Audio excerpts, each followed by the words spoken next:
Hi friends, ఈరోజు నేను కృష్ణాష్టమి కోసం అనేసి అటుకుల పాయసం చేశానండి. ఎలా చేయాలి ఏంటి అనేది ప్రాసెస్లోకి వెళ్ళిపోదామా? హాయ్ ఫ్రెండ్స్, ఈరోజు మనం అటుకుల పాయసం చేసుకుందామండి. చాలా క్విక్ అండ్ ఈజీగా అయిపోతుంది. మనం ఈరోజు చేస్తుంది కృష్ణాష్టమి కోసం అని. ఒక గ్లాస్ తీసుకున్నానండి అటుకులు. దీన్ని ఫస్ట్ రోస్ట్ చేసుకోవాలి. ఫ్లేమ్ అయితే లోలో పెట్టుకున్నాను. లో ఫ్లేమ్ పెట్టి చేయాలి స్వీట్ అనేది. ఇప్పుడు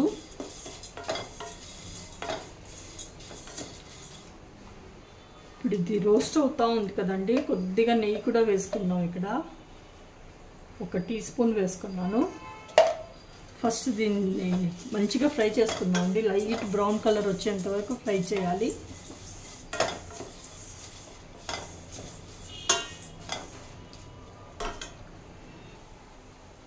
ఇవి అటుకులు ఫ్రై అవుతున్నాయి కదండి. ఇక్కడే కాజు ఇంకా బాదం కూడా ఇందులోనే వేసేస్తాను.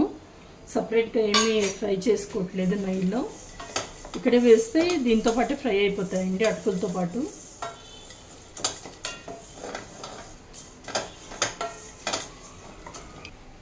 ఇది నేనండి కృష్ణాష్టమికి చేస్తున్నాను. మీరేం చేశారు కామెంట్లో తప్పకుండా రాయండి. చాలా ఫాస్ట్ అండ్ ఈజీగా అయిపోతుందండి. మనం రైస్ పెట్టి చేసేంతగా టైం లేకపోతే ఇలా చేసేయచ్చు. ఇప్పుడు చూస్తున్నారు కదా, ఇక్కడ లైట్గా కలర్ మారింది కదండి. ఇక్కడ నేను పాలు పోస్తున్నాను. ఫుల్ క్రీమ్ పాలండి ఇవి. 1/2 లీటర్ ఉన్నాయి. మొత్తం 1/2 లీటర్ పోయిను. ఫస్ట్ చూస్తాను.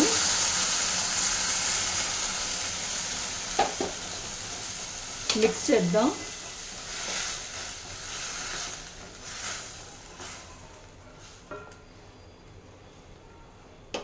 మళ్ళీ ఇంకొన్ని పోస్తాను.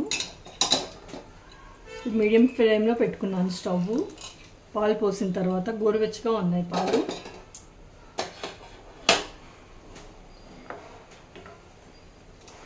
ఇప్పుడు ఇక్కడ నేను ఏం చేయొచ్చు అంటే షుగర్ వేస్తే ఇమీడియట్గా వేయాలండి. ఇప్పుడు నేను బెల్లం వేసుకుంటున్నాను, అందుకే లాస్ట్లో వేస్తాను. ఫస్ట్ పాలలో బాయిల్ అవ్వాలండి అటుకులు. అలాగే ఇక్కడ ఇలాచీ పౌడర్ వేస్తున్నానండి. ఒక 1/2 స్పూన్ వేసుకున్నాను. పౌడర్ చేసి పెట్టుకున్నాను నేను.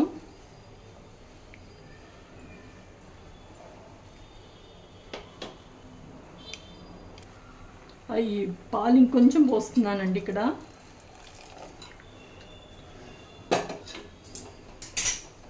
మళ్ళీ కలుపుతాం. ఇది అటుకులు కొద్దిగా సాఫ్ట్ అవ్వాలండి, ఇంకా అవ్వలేదు. ఇది ఇప్పుడు మిక్స్ చేద్దామండి.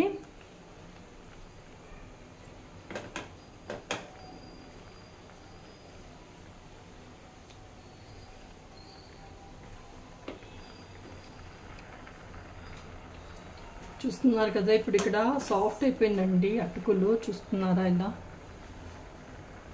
మెత్తపడింది. సో ఇప్పుడు ఇక్కడ నేను గ్యాస్ ఆఫ్ చేసేస్తున్నాను. ఆఫ్ చేసిన తర్వాతే బెల్లం వేయాలి, లేదంటే పాలు విరిగిపోతాయి.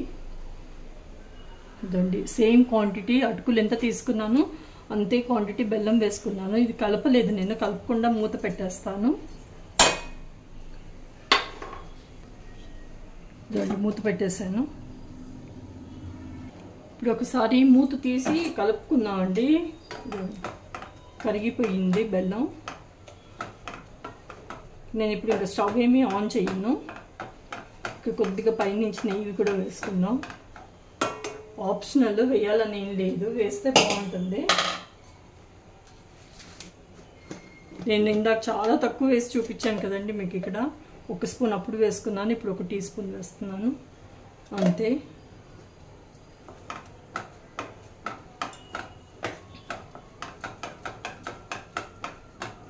రెడీ అయిపోయిందండి నైవేద్యానికి. పాలు వచ్చేసండి 400 ml వాడుకున్నాను. ఒక 100 ml పాలు అలాగే ఉంచేసుకున్నాను. చూస్తున్నారు కదా, ఇప్పుడు పల్చన ఉంటుంది. కాస్త చల్లారితే చిక్కబడుతుందండి. అంతే అండి, పాయసం రెడీ అయిపోయింది. అటుకుల పాయసం అందరూ తప్పకుండా ట్రై చేయండి. నైవేద్యానికి చాలా ఫాస్ట్ అవుతుందండి. మనం ఎక్కడైనా ఫాస్ట్గా వెళ్ళాలి, ఈరోజు మనకి ఓపిక లేదనుకోండి, ఇలాంటి స్వీట్ చేసి పెట్టండి దేవుడికి, బాగుంటుంది. సో ట్రై చేయండి అందరూ.